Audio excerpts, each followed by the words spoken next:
Pamilya niyo, yung million ang nanonood sa inyo. Nay, ano yung masasabi niyo? May sikat kayong anak, may love team. Ano masasabi niyo sa setup ngayon?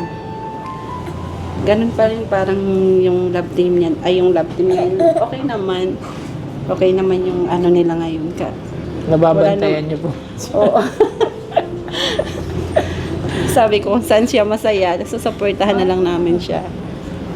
Kasi hindi naman kami ang makakapag-desisyon para sa puso niya. Kasi hindi naman namin hawak yung puso niya. Pareho po ba kayo ni tatay na susuporta? Kung anong gusto niya. Kung sino? Okay. Oo, nasa kanya naman yun. Yung pong yung parang pag-scout, magkasama sila. Ay, oo. Nagpaalam naman sa akin siya, tsaka si Ed. Tsaka pag ginagabi na, Yan, pag nagchat ginagabi. naman sa akin si Ed. Bakit kayo ginagabi? Medyo. Saan lalayo kasi na pinupuntahan ko. No? Sa Velvet Box. Pero po boto po ba kayo sa love team nila? Ano po masasabi niyo kay Edu? Ay, mabait naman si Edu. Tsaka, mapagkakatiwalaan.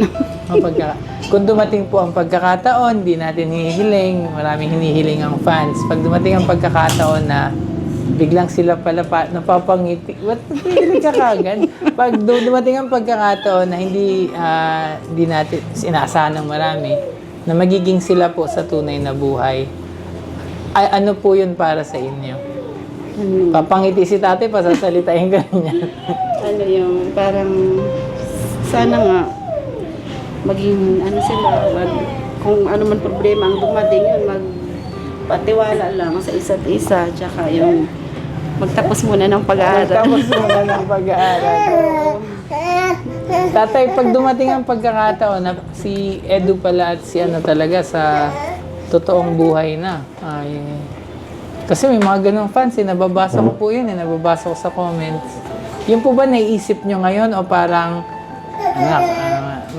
ano masasabi niyo doon? Pag ang totoo pala magkakatuluyan ay sila na din. Ay, para po sa akin, wala naman pong problema doon.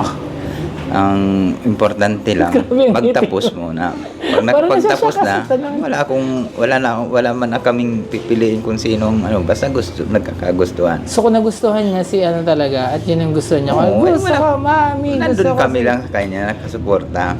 Kasi hindi naman kami ang makikisama, hindi naman kami magsasama. So papayag po kayo? Opo. Wala naman pong problema doon. Excited na nga po yata. Pero nag-agree po kayo kay nanay na dapat magtapos muna ng Ay, pag-aaral? opo. Kasi yun po ang importante doon ay.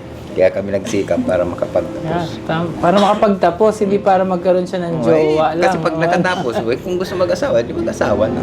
Talaga hindi. Wala naman kami. So, sa graduation, kinabukasan, pwede na po? Oo, basta, ay kahit pa kung basta tapos na siya. Ay, baka kumuha ng 1-year course. Graduate And then, na. 1 year.